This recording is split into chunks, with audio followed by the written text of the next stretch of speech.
hello everyone. It's a really low watch count, Sayatri. Yes, because this is not in time.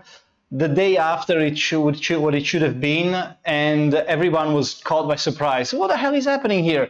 But anyway, I'm here to talk nonsense about Italy versus England, which is the big event, of course. It's all coming down to this. On Sunday, we are going to find out if this thing is going to be called tea time or coffee time from the week after onwards. Because, of course, if we win, which is, what everyone is hoping for, especially in Scotland and Ireland, we are going to change a lot of rules here, especially within the company. Imagine, we are a British company, an English company with an Italian office for marketing. So it's going to be a massive clash of culture. I have to say that, of course, we'll have to see, after the result, but we'll finally find out if pineapple on pizza is allowed. And it's a cringe thing to say, but of course that's one thing. We'll also find out, if the English will finally start having proper lunch at lunchtime, or lunch breaks, like proper lunch breaks, and if we are going to be keeping, dressing in a proper way, or or start being unfashionable all the time. But anyway, that's not the goal of this live stream. The goal of this live stream is to be friends with everyone. So hello everyone. Hello, welcome to a very weirdly placed tea time. We were planned to go live yesterday, but a huge thunderstorm and hailstorm hit Milan, and we were down with power for a long time. So we decided to move everything to now, which is a convenient time because after this we're going to have a proper celebration of the PzC2 10 years anniversary. So it's a great way of celebrating. We start with the tea time with a little bit of news about everything else, and we'll then move to PzC2. My T-shirt doesn't constitute Italian haute couture. No, it doesn't actually. It's a Japanese. Full Japanese T-shirt. So of course it's not the clothes, it's the style. It's different. You've got to have it or you don't really. And other than that, oh, Mordante, welcome back. You weren't here last week, and then yesterday you moaned about something. You have to be present at all tea times, otherwise we notice. Make sure that you're back next week, because we'll find out. Otherwise, we'll refrain you from buying more DLC, Field of Glory DLCs. After that, just a reminder, we need another 11 subscribers to get Field of Glory 2 Medieval on the Sleet Store. And I won't make the count, but it's just about 246 more followers to get another 5 back catalogs game on the Sleet Store. I've got to eat. And by the way, this is the real clash. Is it Ferrero against Cadbury? Who will win? Of course, Ferrero chocolate is better, but I'm Italian, so I'm fighting for my own corner. Anyway, start with important stuff. Guys, PzC2 tournament. Those of us with job cannot play 5-7 turns per day, 40 days, 14 days, please. Ronnie man, we've got good news for you very soon, so keep following. Right, so Distant Worlds. One of the things I wanted to show you first thing is that we've released the first DLC for Distant Worlds, sorry, first DLC, the first ever diary for Distant Worlds. This is a very important moment in the promotional time, the promotional path for Distant Worlds 2. You know that the game is releasing this year.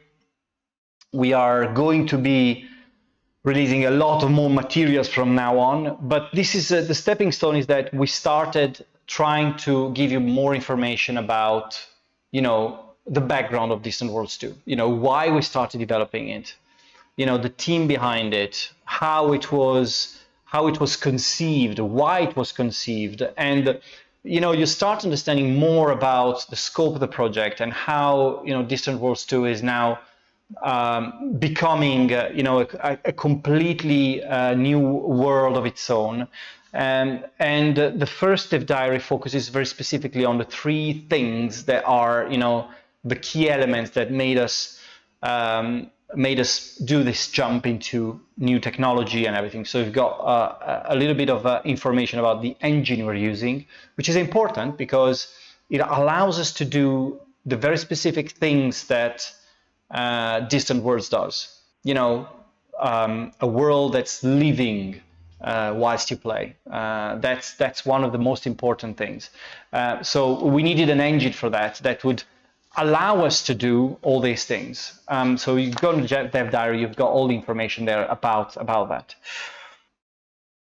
The other big thing about the engine was, of course, that we wanted to have the scalability of going from very specific battles to going to a very wide open look at the map of what's happening in your galaxy. So having these two elements together is not easy, and it's not possible in all game engines. So we wanted to make sure that also this engine allowed us to do this in a super flexible way.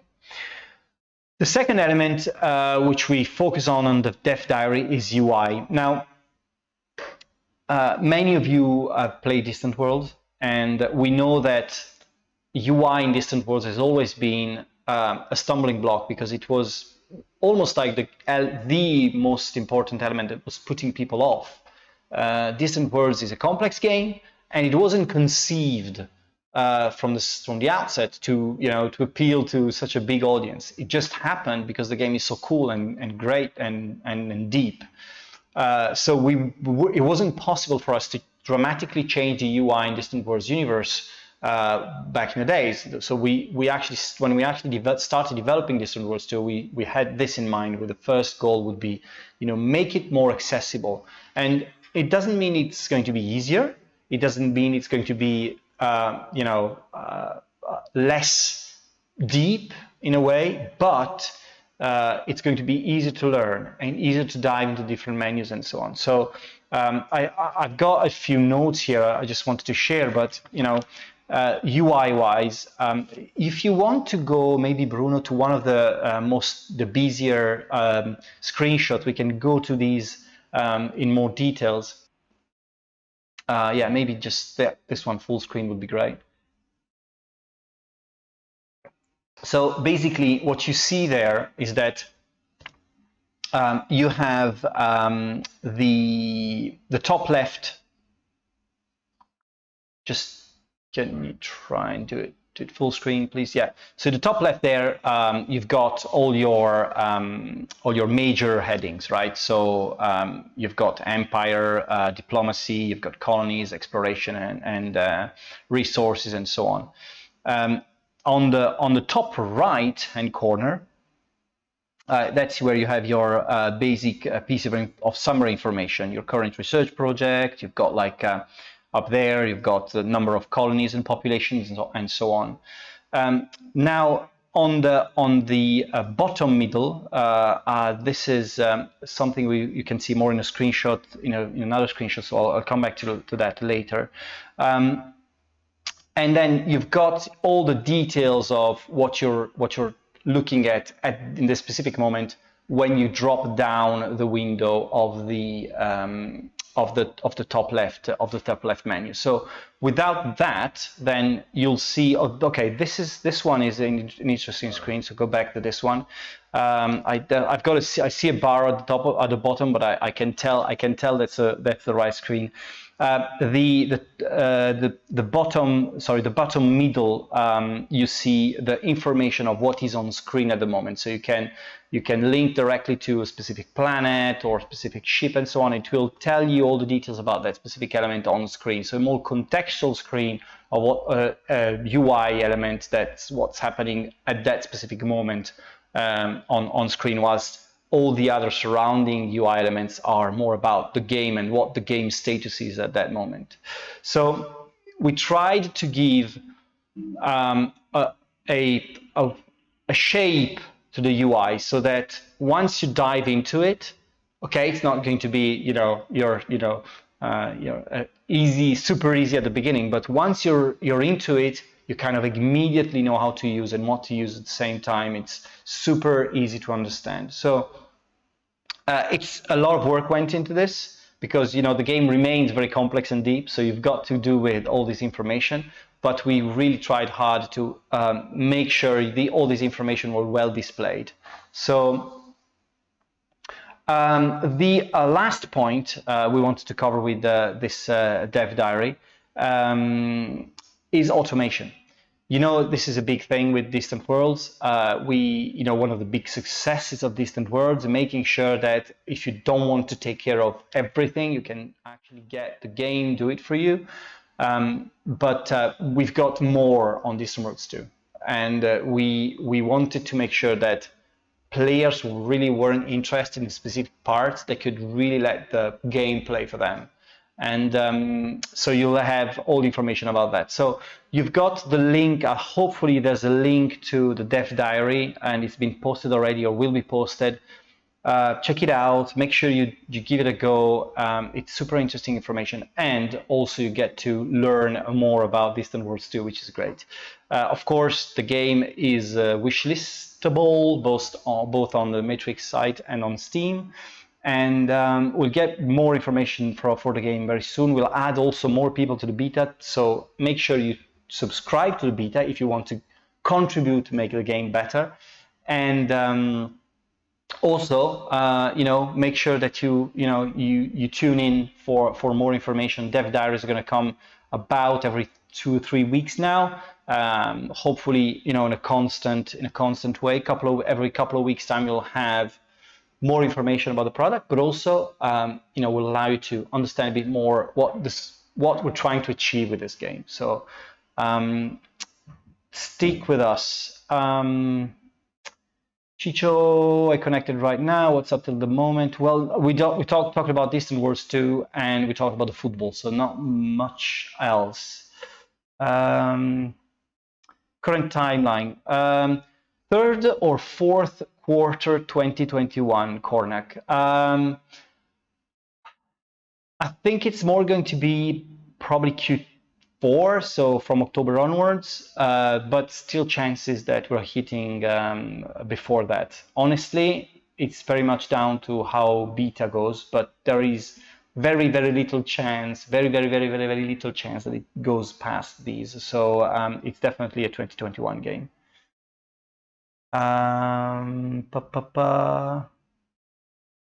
Mordante, Marco's Jackalus 1, a medieval key.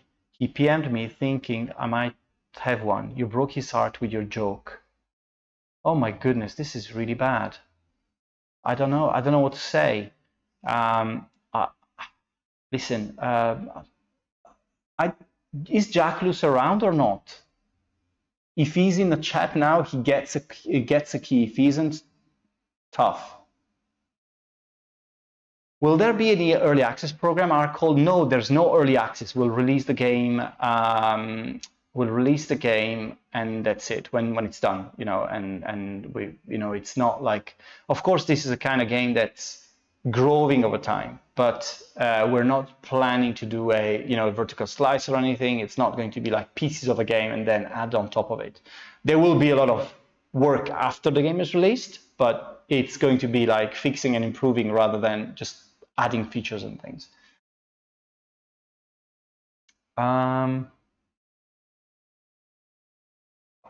I feel guilty. I never feel guilty for anything except for with my wife. That's another topic though. Can't wait. It's my birthday this weekend anyway, that my name can be put in for the next round of beta. House of Corbin is in the next round of beta because it's his birthday. Francesco, please add House of Corbin to the next beta and just let us know your forum name. Right, so next up, I'm just wasting time here.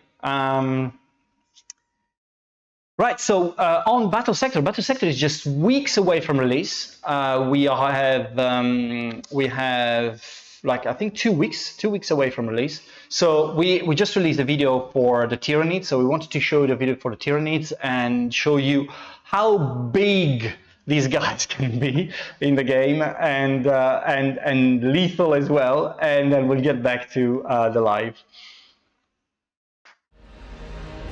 Relentless, hungry, adaptable, and ever-evolving, the Tyranid threat on Balfora is as extensive as it is diverse.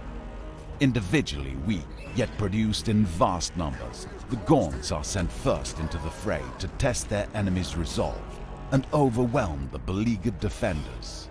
They primarily come in two types: Hormagaunts, which cut down defenders with vicious scything attacks, and Termagaunts, which provide covering fire with their flesh-borer weapons. The enemy distracted, Tyranid warriors engage the enemy with deadly acumen. While not as numerous as their Gaunt brethren, they provide synaptic leadership to the Tyranid swarm, while also being powerful combatants in their own right. The Gene Stealer, however, has an intelligence and cunning all its own, and requires no such leadership. Able to slunder any foe with its powerful claws, they are forever seeking a short-range engagement they are almost certain to win. When these forces are not enough, the Tyrannofex can be called on to rise to the challenge of the most grueling combat environments. Hulking above its brethren, its sheer size allows it to fire its devastating bioweaponry over most obstacles. But there is far more to the Tyranids than the mere strength of its numbers. Lurking below the unwary, the Trigon awaits its moment to strike. Armed with massive claws and towering taller than any foe, its cleaving attacks will crush through even the thickest of armor. Some say there are bigger, more vile, more repulsive threats that lurk in the ranks of the Tyranid swarm. Only the brave or foolish would care to find out for certain.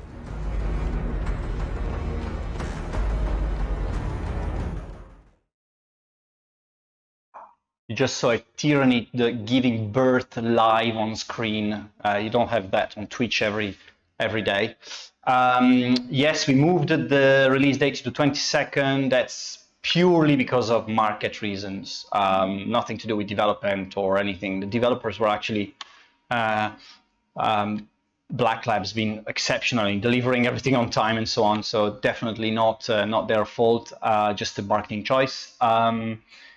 Then more, just can you go up? I think there were questions about stuff I wanted to answer. There's a Starship Troopers. Yes, the beta has started and we're adding more people as we go. So Icewolf 81, if you're in the beta, you know, it could be you anytime, unless it's your birthday tomorrow, of course.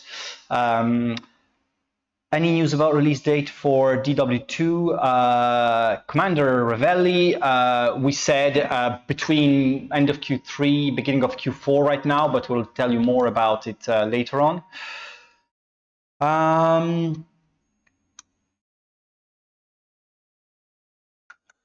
Boo, bad market. No, it's not a bad market. It's unfortunately, you know, just reading that last year, and that was like something like over 9,000 games released on Steam. So you've got to pick your release dates right, otherwise you just get swamped by other stuff.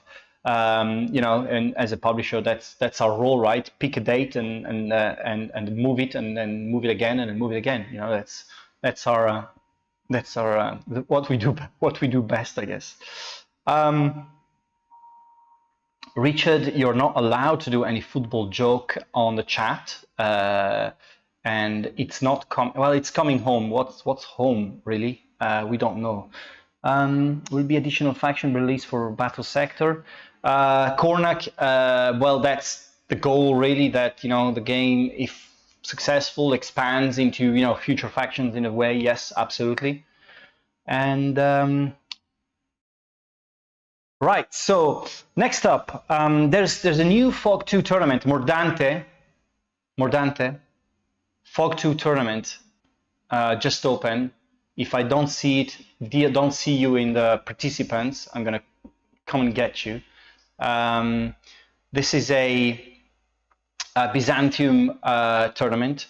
It's in the vein of what we did with with the Roman history ones. We're doing a Byzantium dedicated one, and it's going to be a 1, 2, 3, 4, 5 battles.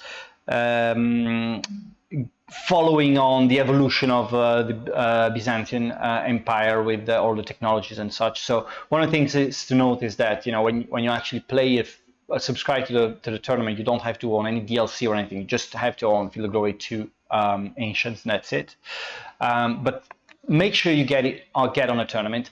What I keep saying to everyone is, if you just like a game or own a game, start a tournament.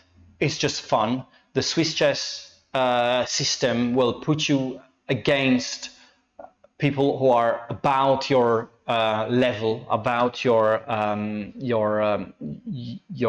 experience, especially in the later rounds. So it's just a fun way to enjoy the game, and we're putting it into so many games now. It's like we'll start having a load of different cool ways of interacting with players and between games and ranking you and giving you awards, and it's going to be massive. So make sure you just participate and try it out and say to your friends and so on, because it's a great way of enjoying a war game with and it's competitive, but it's just fun. And the top guys will always fight about it. If you just want to have fun, it's just great. We just do it in the office all the time, and it's great to see Paolo lose all the time. So yeah, just do it. So that was for Fog 2 tournament, and de nada, Paolo. We have, I just wanted to also tell you that there was an interesting article published on War in the East 2 on foreign policy, written by Michael Peck, if you want to give it a go. I think there's a link somewhere if you post it in the chat, guys. The thing is that it's very cool because it's he's actually taking the game to explain how to teach history with War in the East, which is actually a pretty cool way of doing it. And it's of course well written. It's Michael Peck, but it's also showing that War in the East just goes beyond the wargaming world. It's something that's so big and over the top that managed to cross boundaries and go in different directions, that unexpected directions as well. So just give it a read. I think it's a great article on foreign policy. You can read it. Reminder about next week, we have the Las Navas de Tolosa live stream on the 16th at 5 p.m. So what will happen? Presentation about the Reconquista in general with Professor Robert Houghton. We just talked to him on the phone just before the chat, before the live stream. Like, a great guy, and he's going to take us. He's also helped the Paradox to Crusader Kings, and so is your go-to man if you want to talk about video games and history. And he's going to tell us about Reconquista and what was the background and so on. So we'll have a chat about that, and then we'll dive into the battle itself with Richard York, the marvelous Richard York, and historian Jose Marquez, Spanish, who will also be telling about the military history of the period and the strategies and the weaponry and all that kind of stuff. So it's going to be an incredibly interesting session. We hope you like it, because if you like it, then we'll have more of these coming in the future. We think it's a great way of using games to talk about wider subjects, and also tell you about our passion for history and for what these subjects mean to us, and what they mean to you as well, because you probably also like military history and history as much as we do. So it's a great way of doing it. Everything will also be published on YouTube later on, because I think it's a great way of using games in a kind of a different way. So going to some questions there. Richard is a very solid Folk 2 player, Edmund. Edmund, I think you're saying that because he beat you like 100,000 times, I think. Is it because of that? Every other picture I've said, when would be possible to stream Distant Worlds 2 on Twitch? Tough one. I think you probably write to Paolo, and Paolo will tell you. This is very much to do with when we start releasing code to the press. So I don't have the answer for that, but you know, stick with Paolo and he'll tell you. Never played him. Okay, I suggest everyone out there that the next big clash is Edmund v Richard York in a live stream, and we make sure that we find out who's the best. Okay? Okay? Okay? So make a note of that. We have, after the big final of Italy versus England, after that, any day, you pick the day, we'll have the big confrontation, the Edmund against Richard York, and we'll advertise that everywhere. Promise. Paolo v Edmund is just a no-go. Just a no-go. Every one important point I want to share with you. Just read this out, because Bruno is very cryptical sometimes.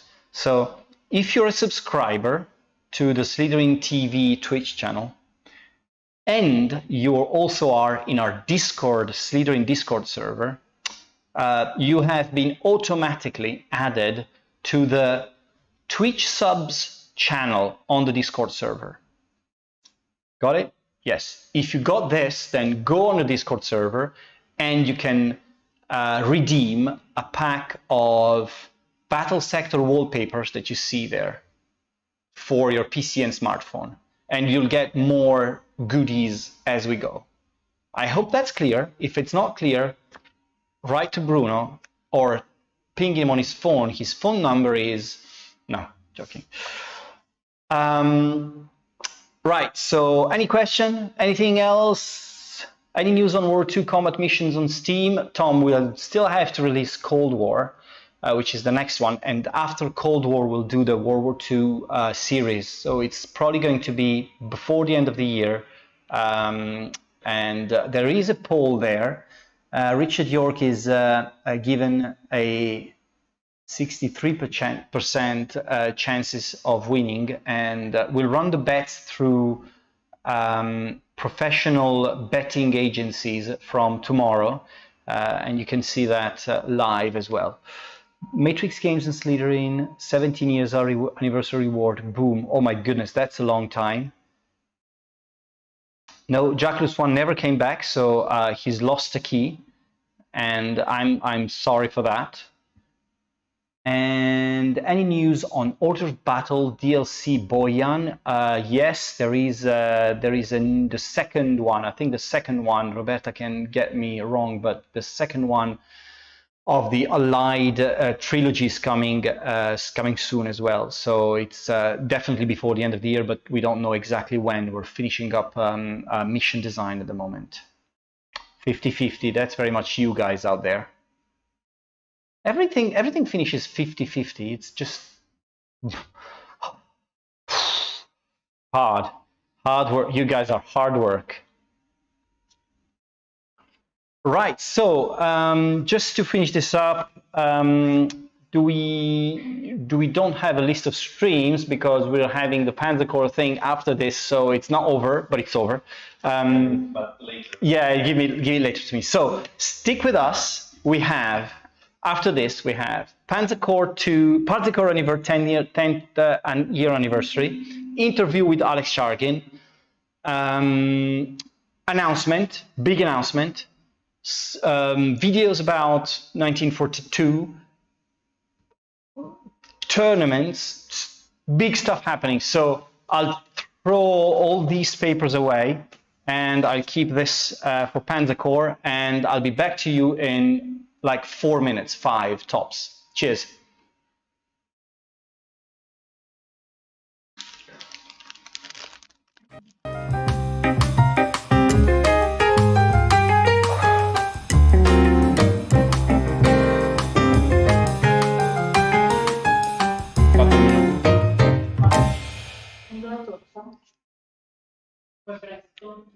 No, portala. Figa, è hard work, ragazzi.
Axis Operations 1942 continues the grand campaign after the crippling failure of Operation Barbarossa leaves desperate German forces facing Russian encirclement.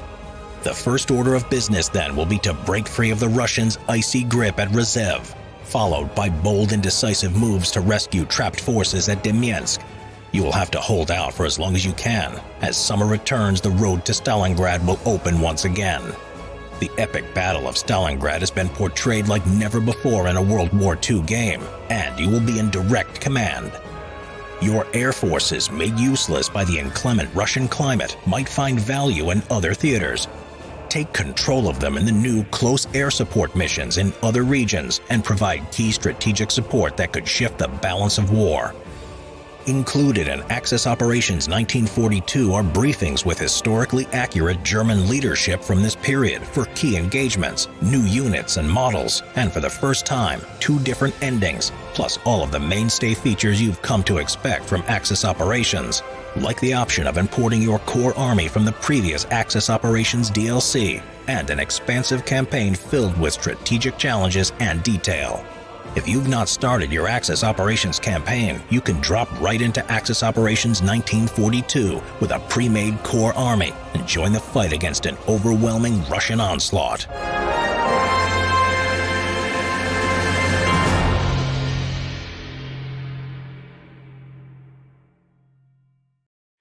Hey guys, welcome back. Welcome back. This is not tea time. This is the celebration for the 10th anniversary of Panzer Corps. So we got a cake here, just prepared for the occasion.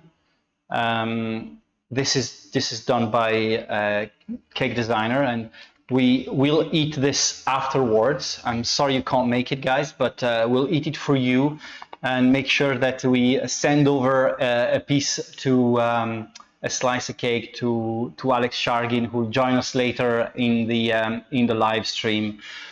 And you know, 10 years of Panzer Corps, what it means for us, it means a lot, because we sort of give Panzer Corps a lot for granted these days, because it's kind of the war game, the the thing that made us get where we are in a way. It got us to a much wider audience, allowed us to reach out to a wide number of players that we couldn't have dreamed to reach out to without it.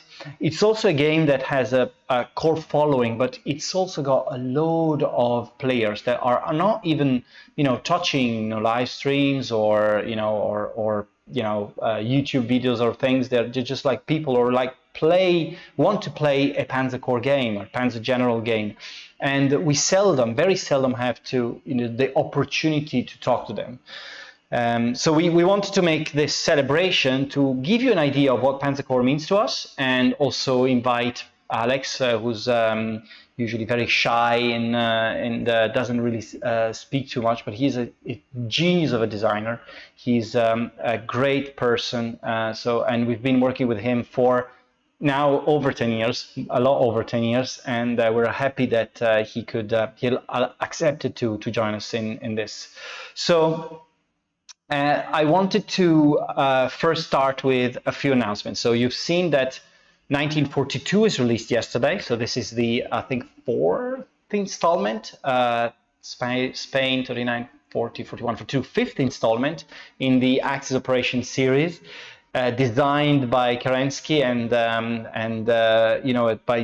by the great Kerensky. Missions are absolutely fantastic. He's a great scenario designer. He's put together a new little bit of a masterpiece here. So Axis Operation 1942 is, of course, what you just heard. It's massively focused on the Eastern Front, and usual, core forces, bring them with you. And it's just been released on Steam and everywhere else. And to celebrate the anniversary, we have a big set of discounts for Panzer Corps. So if you go on Steam now, you'll see that there's a whole landing page. I don't know if you've got a link of the landing page with everything showing, all the discounts showing, but there's a massive amount of information there. So you'll see there's live streams, there's all the discounts, there's announcements and so on. So make sure you give it a go and check out all the discounts and possibly, you know, complete your collection or start from scratch, really. So it's our opportunity. Hello, is that Robert? Hey Robert, how are you? All good? Good to see you around. Also, we wanted to announce a big tournament. So we've launched this big and ambitious tournament for Panzer Corps that we've called the World Championship 2021. You can join the tournament from now until late August, and we'll start the tournament in September. So make sure you give it a go. It's going to be a massively fun tournament. It's a long one as well, because we're going from, I think it's going to last about a year or so. It's set to have longer rounds and make sure that all of you can play all the battles. And it's also going to be something that we use to celebrate anniversaries of key World War II dates. So we'll play specific things in specific timings as well.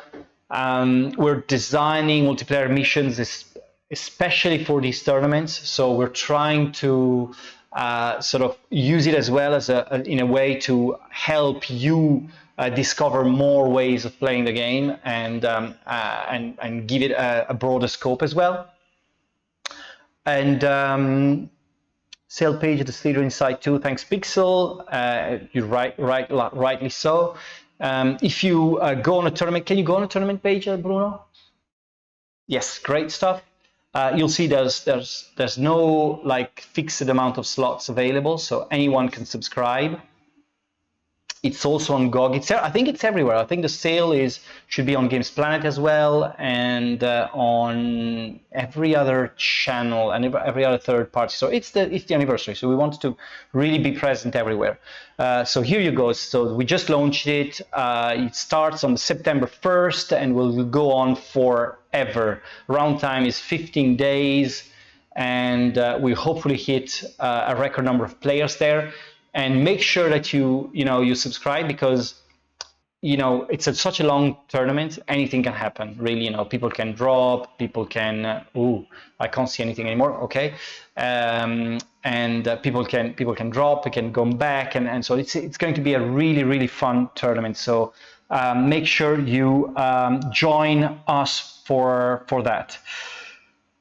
Also, I wanted to celebrate Panzer Corps with some numbers, because when you sell a game for 10 years, you've got some numbers to share. So just start. Can you start with the things we've prepared with lots of love and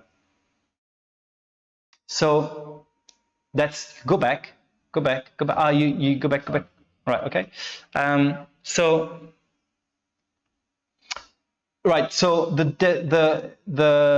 game, I don't think it's going in the right order, but I'll give you some data, and then you can browse them through the screenshots that you see on screen. So the game released on July 10th, 2011. Since release, the Panzer Corps series has sold 1.1 million copies. The first Panzer Corps average time played was 149 hours and 2 minutes. It's an inordinate amount of time. You've got to think about that. It's a massive average time for a game. We've got almost over 10 million multiplayer matches started over the years. And imagine this. The peak players, the highest number of players we had on Panzer Corps, on the original Panzer Corps, was January 27th, 2020. So almost like 9 years after the game released. It's an incredible way of showing how attached the community is to this game and how big the game grew to be over time. So it's like great to see that players are following the game over time and growing the community. You know, not a lot of games can say this, can have their peak number of players after such a long time. You know, even big, you know, 4X games with an ordinary amount of DLCs usually, you know, hit their peak maybe 3 or 4 years later. This one was an astounding number of months before we got to the peak players. The game got 91.38% positive reviews. That's the original Panzer Corps. We had 17 DLCs and 36 scenarios on release. That's the original release. And when we stopped, well, the last time we checked was, well, the last DLC we released, it was 383 total scenarios with DLC. So imagine if you buy Panzer Corps Gold now, the amount of gameplay you've got for you. It's incredible.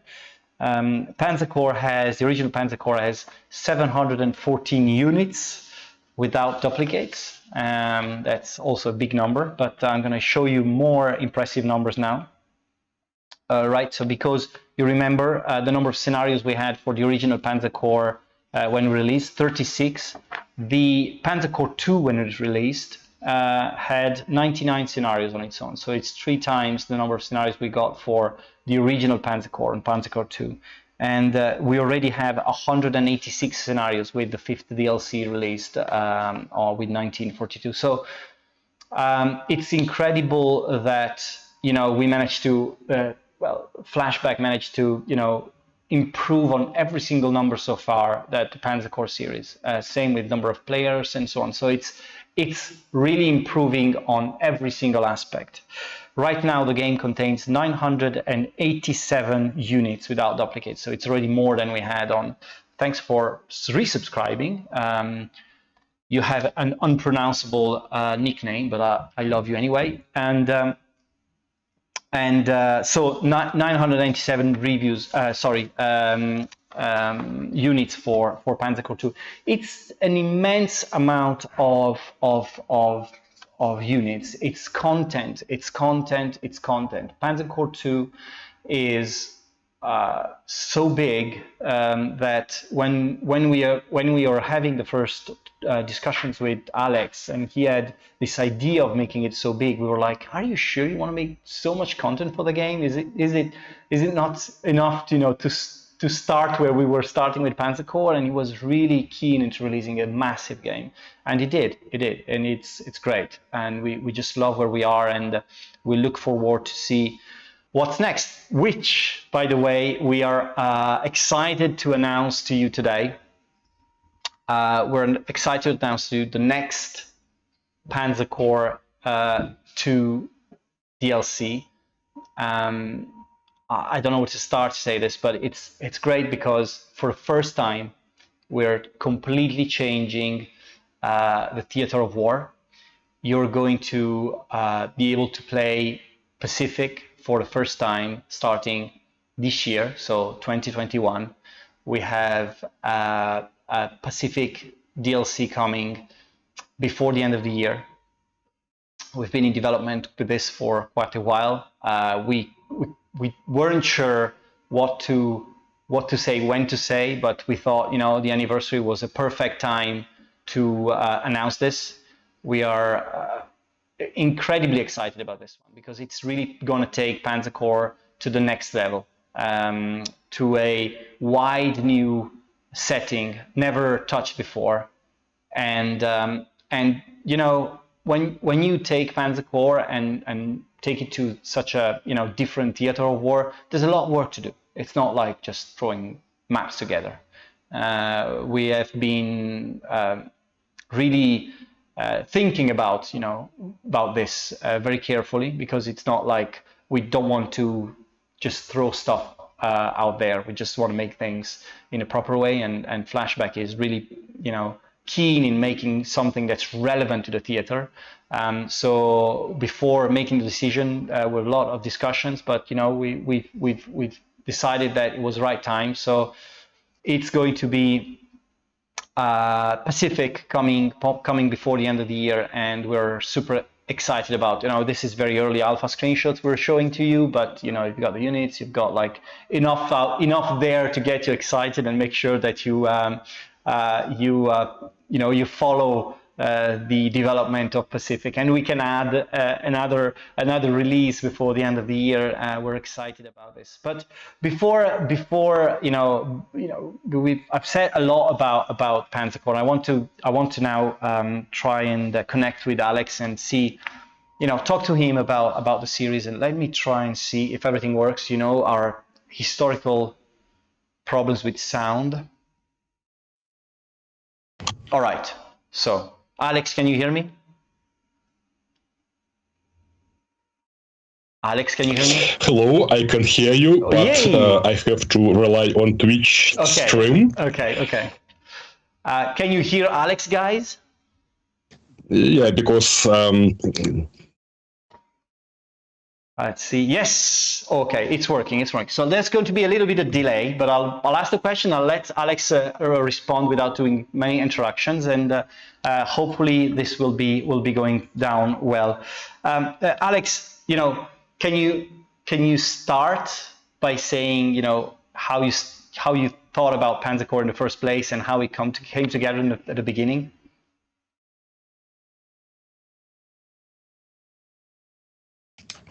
So, hello again, everyone who is watching this stream.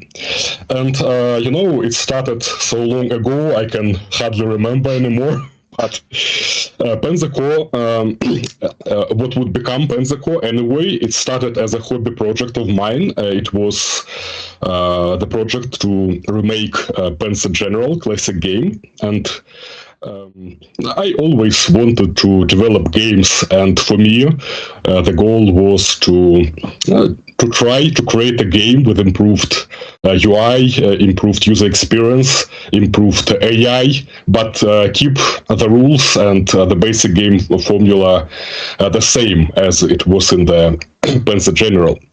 So it was a hobby project. It was released on the internet, free of charge, of course, and that's when I was contacted by Slitherine, by Ian McNeil, who suggested to turn this project into a commercial game. And it was huge for me. It was like an opportunity to make my dreams come true, right? So I agreed. I am very grateful to Ian for suggesting this project, and I also very grateful for the Loads Game Studio, who joined forces with me and provided all graphics for this project.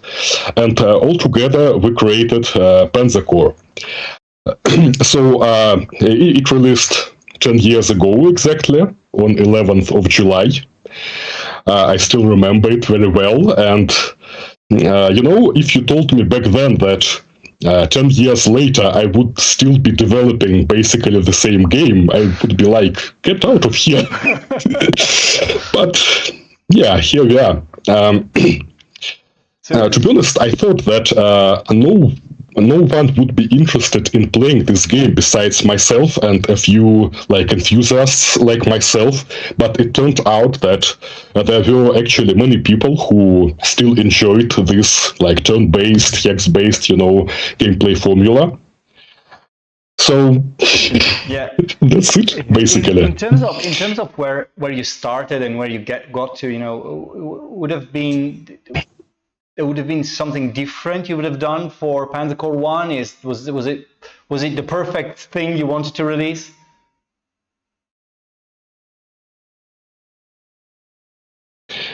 Good question. So definitely Panzercore 1 was not a perfect game. Definitely it was not. There were a lot of problems. It was not cross-platform, and it was a very simple game, to be honest, when it first released. Very simple game, very simple editor, which came with it. But I don't have any regrets about the game itself. Because, like I said, it was an experiment. I did not know what to expect. I did not know if anyone would want to play it. So it was a simple game, but it was like still very enjoyable, and I really don't have any regrets about that. What I do regret about is that I think we stopped doing content for PzC2 1 too early.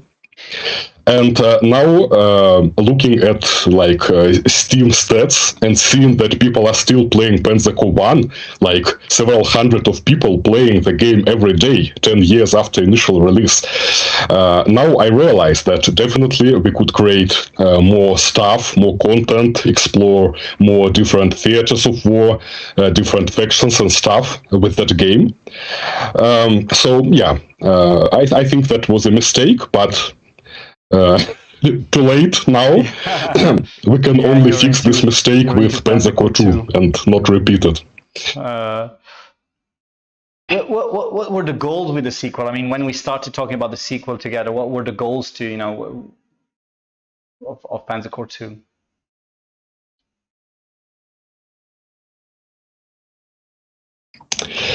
Well, PzC2 was a very like different case. And if you look at the scope of this game, I think it's obvious that this project was much more ambitious, because the first one was an experiment. It was successful. We saw that there was a lot of like interest in this kind of game. People were enjoying playing this game. So with PzC2, actually, we wanted to deliver like the PzC2 experience, if you know what I mean. We wanted to deliver the best game possible and basically improve every single aspect of it. And ultimately, I think that for the most part, we delivered on what we wanted and on what we promised to fans of the series. Like, there was a lot of content.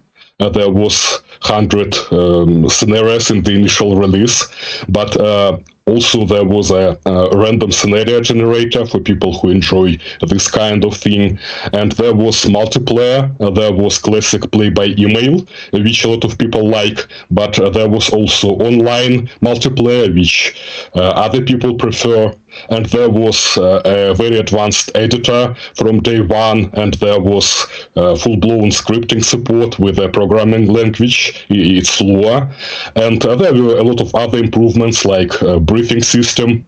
We no longer have, yeah, it's on the screen now. We don't have a simple wall of text anymore. We have much more advanced system with markers and arrows and all that stuff explaining what to do. So basically, we tried to improve every single aspect of the game, and I think that for the most part, we succeeded, which is a small wonder, if you ask me. And the game was delayed several times. It took a lot of time, you know, but in the end, we got there. Yeah, in terms of you know, what is it that you're most proud of so far, you know, in your PzC2 history that's still going?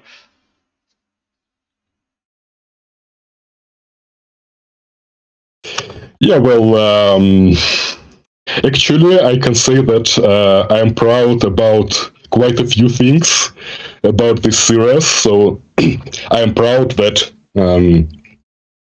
we have a very small team, but we were able to deliver a very solid product. And I'm also proud that game reviews are very good, both critic reviews like Metacritic and also user reviews. That's great. Then I'm also proud that this game is like, you know, in its genre, it has been like a trendsetter of sorts. And we have seen a lot of things which we implemented first were adopted by other games. But what I'm like most proud of, and I think that my like teammates would agree with me here, is that we have created a series, we have created 2 games which people actually want to play. And I already said that PzC2 1 is still played like by several hundreds of people every day. And it might be a bit early to say, but it looks like PzC2 2 is going to repeat the same pattern. we definitely see like several hundred of people playing PzC2 every day, sometimes more than 1,000. And if you look at some big releases which come on a huge wave of hype, and they start with like hundreds of thousands of players or millions, whatever, but several months later it drops to zero. Nobody wants to play that game anymore. It's done. And it's not the case with PzC series. And to me, it's very rewarding. It means that all those efforts to create the game, they were not in vain. People are enjoying this game. And what else could I ask for, as a game developer? It's definitely more of it. The single most important thing.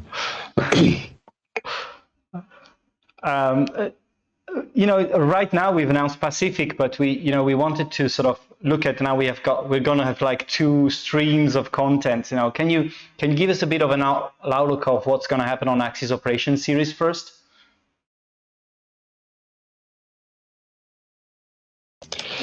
Well, I don't want to spoil anything, right? Because every installment in Axis Operations, I think it has some innovations, some interesting plot twists, some interesting new ideas. And Kerensky, a creator of Axis Operations, he's really creative, and he's known to be able to deliver new creative ideas every time. So I won't give big spoilers, but I can tell that definitely we will see this series to the very end of the war, and we will also see the end of all those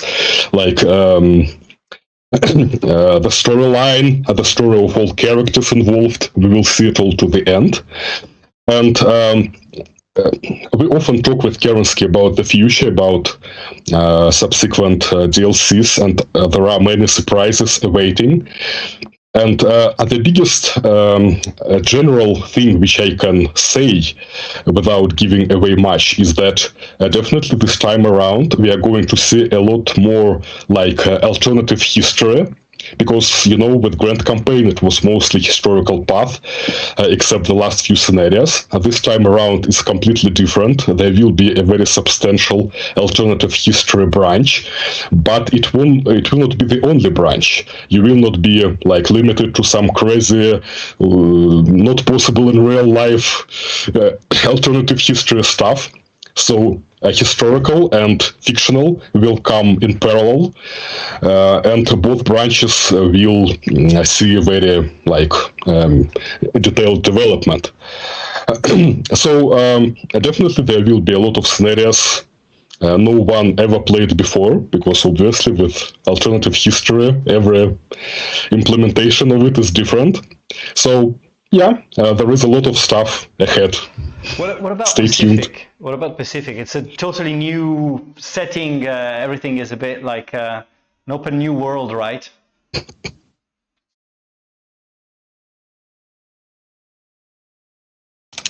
Yeah, so that's true. It's definitely a new world for us.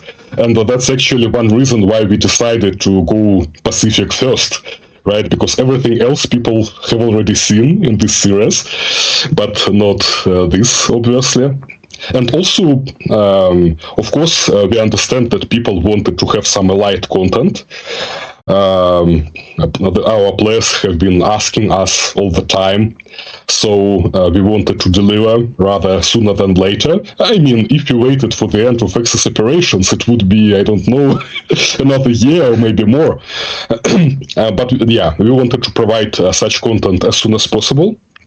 And Pacific, there are many other reasons why it makes a lot of sense. For me personally, it's a good challenge because it's about naval warfare, and naval warfare is quite difficult to do in this kind of a game, so it's interesting for me. And then I also wanted to have Japan in the game as soon as possible, because other than that, unit list in PzC2 is very complete, and you can play all factions in all crazy combinations, like Great Britain versus USA, Germany versus Germany, I don't know, Poland versus France. It's very interesting, but something big was missing, which is Japan faction.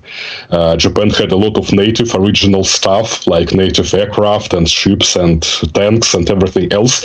And I just felt it was a huge gap in the game. And with Pacific, we closed this gap, and our unit list is complete, which makes me very happy. So the campaign, you know, can you tell us a bit more, you know, which faction you play and so on? So give us a bit of an outlook of what's going to happen.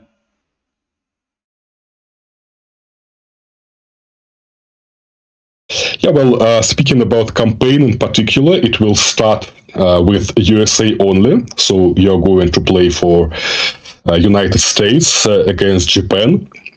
And Japan will definitely come next. Don't worry about that.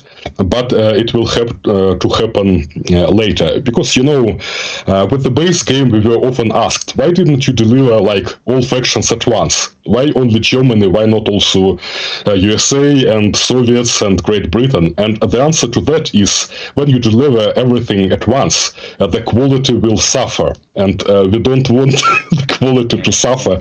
So the United States will come first and Japan later.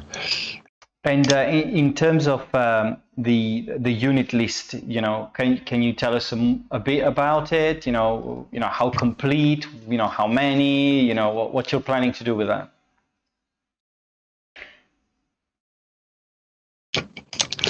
Well, in PzC2, your unit list is never complete, and to prove it, you can look at modding forum. There are like many thousands of models created by the community, and they always want more. But I think that Pacific release will have like the single biggest extension of unit list we are going to see with this series. The total count of new models is around 70, and for the most part, like I said, is a major new faction, Japan. We have basically everything. All unit classes are well covered from beginning to end of the war, like infantry, tanks, other vehicles, aircraft, ships, stuff like that. And in addition to that, we also extend the US unit list, because obviously you're playing for the US, you want some new units you haven't not seen before, and we need to cover more, for example, carrier-based aircraft, which were nearly absent in the base game, so we are adding that as well. So, like I said, yeah, it's going to be quite substantial addition to the game. One of the things I was seeing in the chat earlier on was, you know, of course, you know, a Pacific game could almost be renamed as Naval Core. In a way. So, you know, are you planning to do anything to the naval combat system, and, you know, how much you're going to touch that?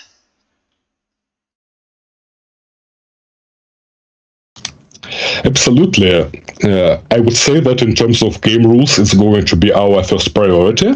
And to be honest, when we released the game last year, some people were like underwhelmed with our naval mechanics, and I wanted to address this and improve it ever since.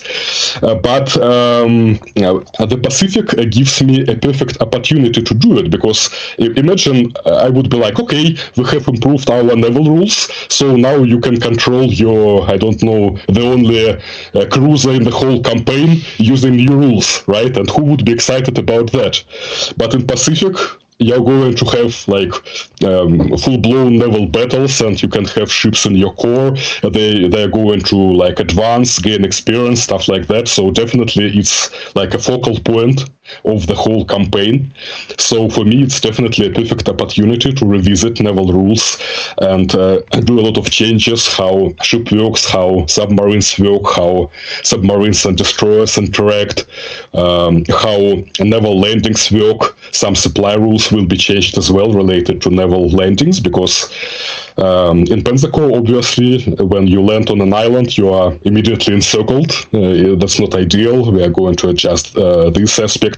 So a lot of aspects really, but naval warfare is definitely the one which will get the most attention, and it's going to be the biggest like revamp of naval rules the series is going to get. Someone in the chat is going crazy, like, will you do a what if invasion of Australia campaign? It's like go wild.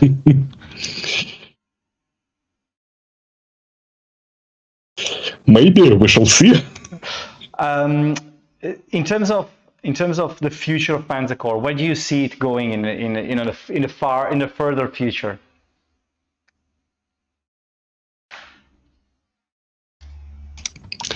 Yeah, well, the good news is that our whole team is still fully concentrated on Panzer Corps. We don't have any like new secret big project in development or anything. It's like our only game. We are very much intent to develop it further and further. And like I said, definitely we are not going to repeat that mistake from Panzer Corps 1. We are going to explore like other theaters, other factions. Definitely there will be a Eastern Front campaign. And there will be also Western Allies campaigns in Europe. Because, I mean, if you asked me, how about we create a sequel to Panzer Corps 2, make a Panzer Corps 3 or whatever, and I would be like, why would you want to do it? We have already everything we wanted in this game. So the engine itself is very solid, and it would be a waste if we don't use this engine to cover other like things in Second World War which our players are interested in.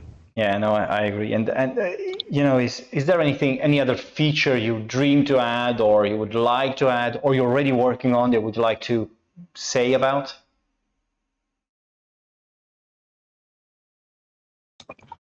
Well, there are many small improvements, obviously. We will never run out of those. But there is one feature in particular which I wanted to do from the very beginning, and I think it's really important for this series.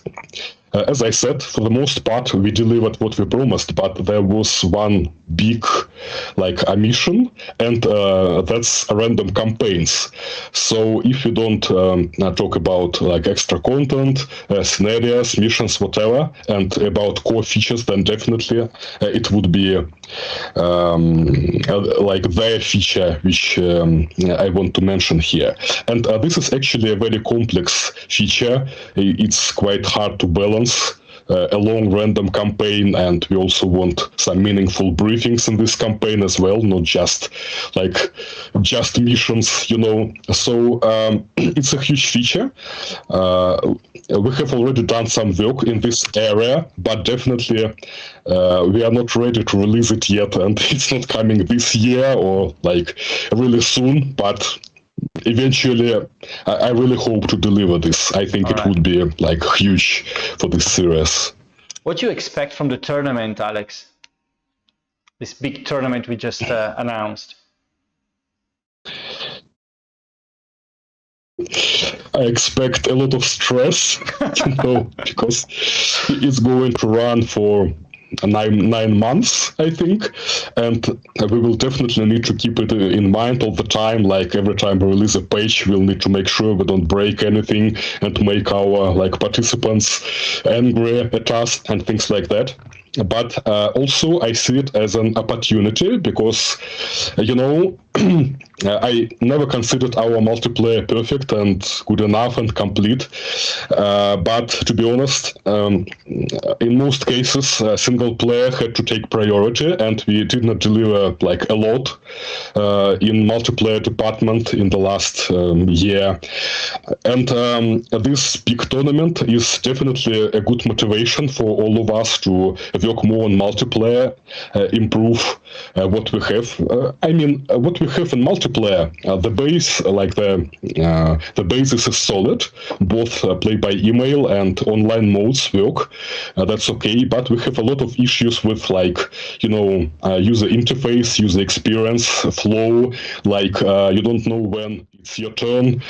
You don't know when you can join an online game, and a lot of other things. So definitely we want to improve multiplayer, also improve its stability, fix whatever issues are there, and this tournament is going to be like the best motivation to do this kind of work.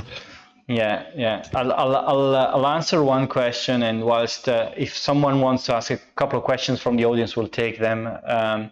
Panzer Corps Vietnam, or well, it's I'm going to answer this one, but it's Vietnam is unfortunately commercially not very viable, and we've had many difficult experiences with Vietnam in general, because it's a great setting for some things, but it's just not very appealing to the audience. So it's only very few people are willing to play Vietnam setting, both from America, from Europe, and so on. So it's nice, good looking, good good strategies, good tactics, and so on. But it doesn't really work commercially. So that's why we very rarely touch these settings.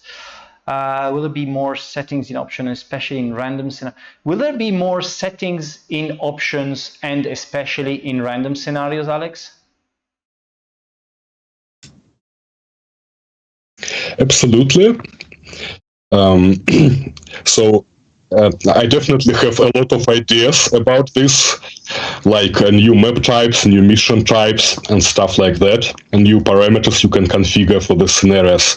And I think that together with Pacific, there will be the next big extension in the area of random scenarios, because I actually want to create a new mission type focused completely on naval warfare.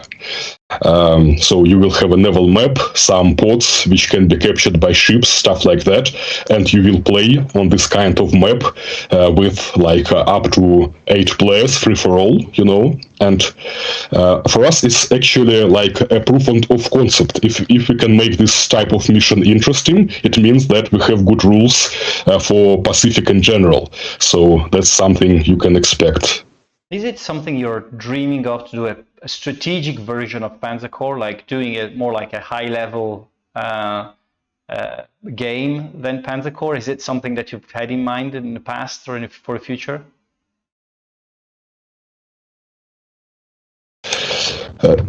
I did think about it, but it might be a little bit too big departure from the base game formula, like make a full-blown, game like Hearts of Iron or something like that. It would probably be too much, like it would not be Panzer Corps anymore.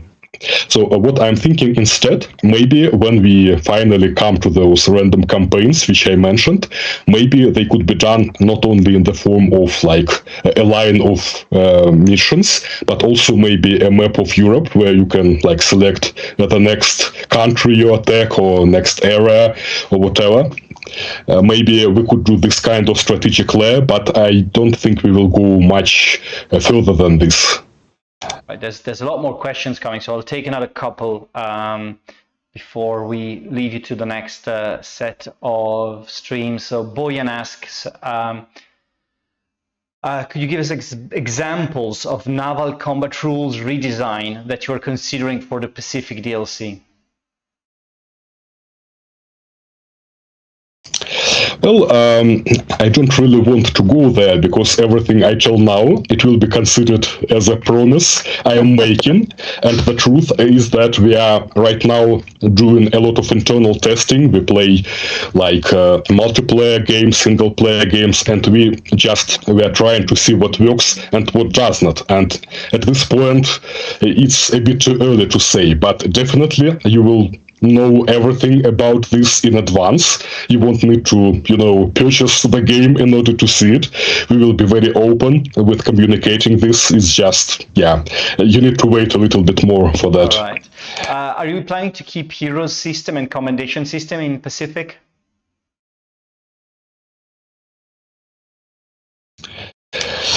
Well, the heroes are such an important part of the game that there is no escape from having that.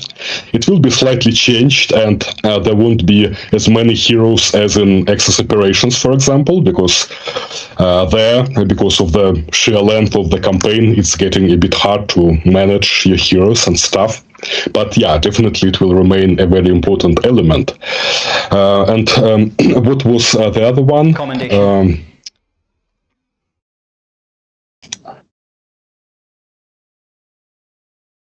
Yeah, I think I missed it. Okay, commendation. All right, commendation points. So, to be honest, in the beginning, it was considered like a signature system of access operations. And for Pacific, we wanted to use something else. But seeing how it is popular with our players, maybe it will make a return in Pacific. So it's a possibility. Okay. Guys, I think we'll have to let Alex go. But if you have more questions, ping them on the Facebook page, on Twitter, or on the Steam page, on our forums, and so on. We'll collect them all and make sure that we answer them as we go. And there's a lot more. There's a lot more stuff that we want to answer you. So we'll make sure you get back to that. Thank you very, very much, Alex, for joining us. I hope you cheer for Italy in the final of the Euro. That's yeah, absolutely. Thank you for that. We'll take your word for your entire country. All right.